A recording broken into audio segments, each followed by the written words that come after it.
ಯಕ್ಷಗಾನ ಅಭ್ಯಾಸ ಕೇಂದ್ರ ಯುಎಇ ಇದರ ದಶಮಾನೋತ್ಸವದ ಸಂಭ್ರಮವು ಯಕ್ಷಧ್ರುವ ಪಟ್ಲ ಫೌಂಡೇಶನ್ ಯುಎಇ ದುಬೈ ಘಟಕದ ಸಹಯೋಗದೊಂದಿಗೆ ಜೂನ್ 29ನೇ ತಾರೀಕಿಗೆ ಜರುಗಲಿದ್ದು ದುಬೈ ಯಕ್ಷೋತ್ಸವ 2025 ಕಾರ್ಯಕ್ರಮದ ಆಮಂತ್ರಣ ಪತ್ರಿಕೆ ಮತ್ತು ಟಿಕೆಟ್ ಬಿಡುಗಡೆಯ ಕಾರ್ಯಕ್ರಮ ಮೇ 11ನೇ ತಾರೀಕಿಗೆ ಜರುಗಿತು. ದುಬೈನ ಗಿಸಾಸ್ನ ಫಾರ್ಚೂನ್ ಪ್ಲಾಜಾದ ಬ್ಯಾಂಕ್ವೆಟ್ ಸಭಾಂಗಣದಲ್ಲಿ ಜರುಗಿದ ಕಾರ್ಯಕ್ರಮದಲ್ಲಿ ಇದೇ ಮೊದಲ ಬಾರಿಗೆ ಒಂದೇ ವೇದಿಕೆಯಲ್ಲಿ ಯುಎಇನಲ್ಲಿರುವಂತಹ ಎಲ್ಲ ತುಳು ಮತ್ತು ಕನ್ನಡ ಸಂಘಟನೆಗಳ ಪದಾಧಿಕಾರಿಗಳ ಉಪಸ್ಥಿತಿಯಲ್ಲಿ ಈ ಒಂದು ಕಾರ್ಯಕ್ರಮ ಅಭೂತಪೂರ್ವವಾಗಿ ಹಲವು ಹೊಸತನಕ್ಕೆ ಸಾಕ್ಷಿಯಾಯಿತು. ಉಪಸ್ಥಿತರಿದ್ದಂತಹ ಯುಎಇ ಕನ್ನಡ ಮತ್ತು ತುಳು ಸಂಘಟನೆಗಳ ಸಂಸ್ಥೆಯ ಎಲ್ಲ ಸಮಾಜದ ಪದಾಧಿಕಾರಿಗಳು ಜೂನ್ 29ನೇ ತಾರೀಕಿಗೆ ಜರುಗಲಿರುವ ದಶಮಾನೋತ್ಸವ ಕಾರ್ಯಕ್ರಮಕ್ಕೆ ತಮ್ಮ ಸಂಪೂರ್ಣ ಸಹಕಾರವನ್ನು ಕೊಡುವ ಭರವಸೆಯನ್ನು ನೀಡಿದರು. ಸಭಾ ಕಾರ್ಯಕ್ರಮದ ಮುಖ್ಯ ಅತಿಥಿಗಳಾಗಿ ಯಕ್ಷಧ್ರುವ ಪಟ್ಲ ಫೌಂಡೇಶನ್ ಯುಎಇ ಘಟಕದ ಅಧ್ಯಕ್ಷರಾದ ಸರ್ವೋತ್ತಮ್ ಶೆಟ್ಟಿ, ಯುಎಇ ಬಣ್ಸ್ ಮತ್ತು ಕರ್ನಾಟಕ ಎನ್ಆರ್ಐ ವೇದಿಕೆಯ ಅಧ್ಯಕ್ಷರಾದ ವಕ್ವಾಡಿ ಪ್ರವೀಣ್ ಕುಮಾರ್ ಶೆಟ್ಟಿ, ಬ್ರಾಹ್ಮಣ ಸಮಾಜ ಯುಎಇ ಅಧ್ಯಕ್ಷರಾದ ಸುಧಾಕರ್ ರಾವ್ ಪೇಜಾವರ, ಉದ್ಯಮಿ ಕಲಾ ಪೋಷಕ ಶಿವಶಂಕರ್ ನೆಕ್ರಾಜೆ, ಶಾರ್ಜಾ ಕರ್ನಾಟಕ ಸಂಘದ ಅಧ್ಯಕ್ಷರಾದ ಸತೀಶ್ ಪೂಜಾರಿ, ಗಡಿನಾಡ ಸಾಹಿತ್ಯ ಸಾಂಸ್ಕೃತಿಕ ಅಕಾಡೆಮಿ ಯುಎಇ ಘಟಕದ ಅಧ್ಯಕ್ಷರಾದ ಅಮರ್ ದೀಪ್ ಕಲ್ಲೂರಾಯ, ಕರ್ನಾಟಕ ಜಾನಪದ ಅಕಾಡೆಮಿ ದುಬೈ ಅಧ್ಯಕ್ಷರಾದ ಸದನ್ ದಾಸ್, ಕರ್ನಾಟಕ ಸಂಘ ದುಬೈ ಮನೋಹರ ಹೆಗಡೆ, ನಾಗರಾಜ್ ರಾವ್ ಉಡುಪಿ, ಕನ್ನಡಿಗರ ಕನ್ನಡ ಕೂಟ ದುಬೈ ಅಧ್ಯಕ್ಷರಾದ ಅರುಣ್ ಕುಮಾರ್, ಉದ್ಯಮಿ ಲಕ್ಷ್ಮೀಕಾಂತ್ ಶೆಟ್ಟಿ, ಕರ್ನಾಟಕ ಸಂಘ ದುಬೈ ಗೌರವ ಸಲಹೆಗಾರ ಜಯಂತ್ ಶೆಟ್ಟಿ, ತೀಯ ಸಮಾಜ ಯುಎಇ ಅಧ್ಯಕ್ಷೆ ಜಸ್ಮಿತಾ ವಿವೇಕ್, ಗಮ್ಮತ್ ಕಲಾವಿದರು ದುಬೈ ನಿರ್ದೇಶಕ ವಿಶ್ವನಾಥ್ ಶೆಟ್ಟಿ, ಬಿಲ್ಲವಾಸ್ ದುಬೈ ಅಧ್ಯಕ್ಷ ದೀಪಕ್ ಎಸ್ಪಿ, ಹಿರಿಯ ಯಕ್ಷಗಾನ ಕಲಾವಿದರಾದ ಪ್ರಭಾಕರ ಸುವರ್ಣ ಕರ್ನಿರೆ, ರಂಗ ಕಲಾವಿದ ವಾಸು ಶೆಟ್ಟಿ, ಉದ್ಯಮಿ ರಮಣನ್ ಶೆಟ್ಟಿ, ಜೈನ್ ಮಿಲನ್ ದುಬೈ ಸಂದೇಶ್ ಜೈನ್, ಹಾಗೆಯೇ ಗಾಣಿಗ ಸಮಾಜ ದುಬೈ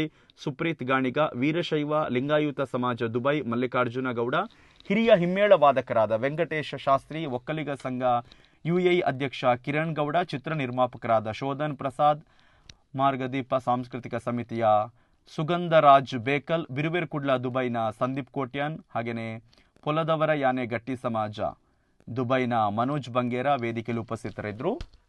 ಆಮಂತ್ರಣ ಪತ್ರಿಕೆ ಮತ್ತು ಟಿಕೆಟ್ ಅನ್ನು ಬಿಡುಗಡೆಗೊಳಿಸಿ ಸರ್ವೋತ್ತಮ ಶೆಟ್ಟಿ ಅವರು ಮಾತನಾಡಿ ಶುಭವನ್ನ ಹಾರೈಸಿದರು.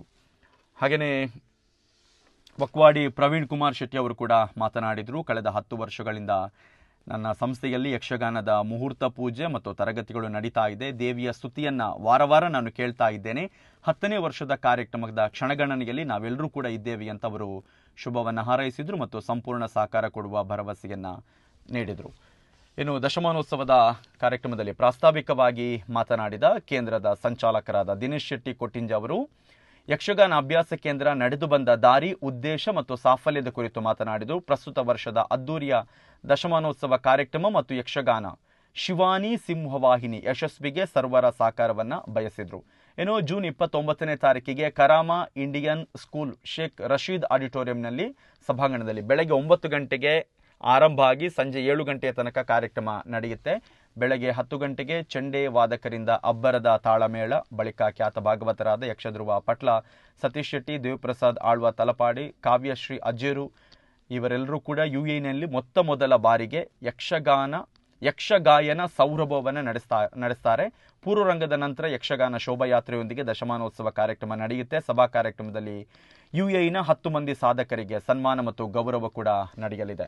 ನಂತರ ಕೇಂದ್ರದ ಕಲಾವಿದರು ಮತ್ತು ಊರಿನ ಪ್ರಖ್ಯಾತ ಕಲಾವಿದರಿಂದ ಶಿವಾನಿ ಸಿಂಹವಾಹಿನಿ ಯಕ್ಷಗಾನ ಪ್ರದರ್ಶನ ನಡೆಯಲಿದೆ. ಊರಿನ ಮುಮ್ಮೇಳ ಕಲಾವಿದರಾಗಿ ಪಾವಂಜೆ ಮೇಳದ ಸುಬ್ರಾಯ್ ಹೊಳ್ಳ, ಕಾಸರಗೋಡಿನ ರಕ್ತ ಬೀಜನ ಪಾತ್ರದಲ್ಲಿ ಮತ್ತು ಕಟೀಲು ಮೇಳದ ಖ್ಯಾತ ಸ್ತ್ರೀ ಪಾತ್ರಧಾರಿಯಾಗಿರುವ ಅರುಣ್ ಕೋಟ್ಯನ್ ದೇವಿಯಾಗಿ ದುಬೈನ ಯಕ್ಷಗಾನದ ಅಭಿಮಾನಿಗಳನ್ನು ರಂಜಿಸಲಿದ್ದಾರೆ. ಭಾಗವತರಾಗಿ ಪಟ್ಲ ಸತೀಶ್ ಶೆಟ್ಟಿ, ಹಾಗೆಯೇ ದೇವಪ್ರಸಾದ್ ಆಳ್ವ, ಕಾವ್ಯಶ್ರೀ ಅಜ್ಜೇರು ಇವರೆಲ್ಲರೂ ಕೂಡ ಭಾಗವಹಿಸ್ತಾ ಇದ್ದಾರೆ. ಈ ಒಂದು ಕಾರ್ಯಕ್ರಮದ ಆಮಂತ್ರಣ ಪತ್ರಿಕೆಯ ಬಿಡುಗಡೆಯನ್ನು ನಡೆಸಲಾಗಿದೆ. ಕಾರ್ಯಕ್ರಮದಲ್ಲಿ ಸದಸ್ಯರಾದ ಗಿರೀಶ್ ನಾರಾಯಣ್ ಕಾರ್ಯಕ್ರಮ ನಿರೂಪಿಸಿದರು. ದಿನೇಶ್ ಶೆಟ್ಟಿ ಕೊಟ್ಟಿಂಜ ಸ್ವಾಗತಿಸಿ ಧನ್ಯವಾದ ನೀಡಿದರು.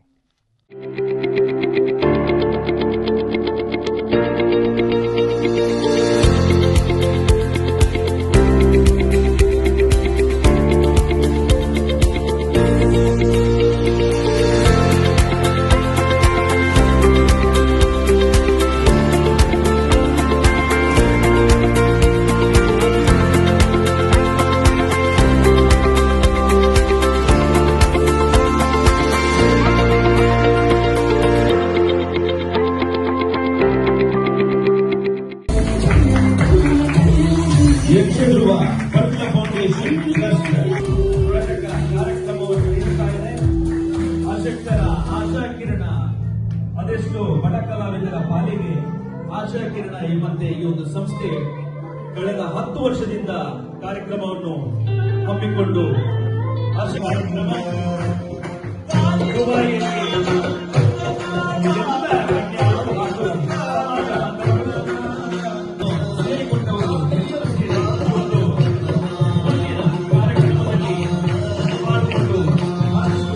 ತನಕ ಯಕ್ಷಗಾನ ಗಾಯನ ಸೌಲಭ, ಅಬ್ಬರ ತಾಳ, ಪೂರ್ವರಂಗ, ಶೋಭಾಯಾತ್ರೆ, ದಶಮಾನ ಸಮ್ಮಾನ. ಯಕ್ಷಗಾನ ಅಭ್ಯಾಸ ಕೇಂದ್ರ ಯುಎಯ ದಶಮಾನೋತ್ಸವ ಸಮಾರಂಭ ಆಮಂತ್ರಣ ಪತ್ರಿಕೆ ಬಿಡುಗಡೆ ಕಾರ್ಯಕ್ರಮ ಈ ವೇದಿಕೆಯಲ್ಲಿ ನಡೆದಿರುವ ಒಂದೇ ಒಂದು ನಿಮಿಷ ಮಾತಾಡಲಿಕ್ಕೆ ಇಚ್ಛೆ ಪಡುತ್ತೇನೆ ನಾನು. ಯಾಕಂದ್ರೆ ಅವರು ಕೂಡ ಈ ವರ್ಷ ದಶಮಾನೋತ್ಸವವನ್ನು ಆಚರಿಸ್ತಾ ಇದ್ದಾರೆ 1st of June 2025 ಅಲ್ಲಿ. ಅದು ನಮ್ಮ ಮಂಗಳೂರಿನ ಸಹ್ಯಾದ್ರಿ ಗ್ರೌಂಡ್ ಅಡ್ಯಾರ್ ಗ್ರೌಂಡ್ ನಲ್ಲಿ ಮಾಡ್ತಾ ಇದ್ದಾರೆ. ಸತ್ಯಣ್ಣ ಈಗ ಮಧ್ಯಾಹ್ನ ಮೇಲೆ ನನ್ನ ಹತ್ರ ಮಾತಾಡಿದ್ದಾರೆ. ನಿಮ್ಗೆಲ್ಲರಿಗೂ ಅವರು ಮುಕ್ತವಾದ ಆಹ್ವಾನವನ್ನು ನೀಡಿದ್ದಾರೆ. ನಿಮಗೆಲ್ಲರಿಗೂ ಆಹ್ವಾನವನ್ನು ಕೊಡ್ಲಿಕ್ಕೆ ನನ್ನ ಹತ್ರ ಹೇಳಿದ್ದಾರೆ. ನೀವೆಲ್ಲರೂ ಯಾರಾದ್ರೂ ಊರಿನಲ್ಲಿ ತನಕ ನಡೆಯುವ ಆ ಕಾರ್ಯಕ್ರಮದಲ್ಲಿ ಭಾಗವಹಿಸಬೇಕು. ನೀವೆಲ್ಲರೂ ಬರೇ 10 ವರ್ಷದಲ್ಲಿ 15 ಕೋಟಿ ಹಣವನ್ನು ಸಂಗ್ರಹಿಸಿ ಪಾಪದವರ ಕಣ್ಣೀರು ಒರೆಸುವ ಕೆಲಸವನ್ನು ಮಾಡ್ತಾ ಇದೆ ಪಟ್ಲ ಫೌಂಡೇಶನ್ ಟ್ರಸ್ಟ್.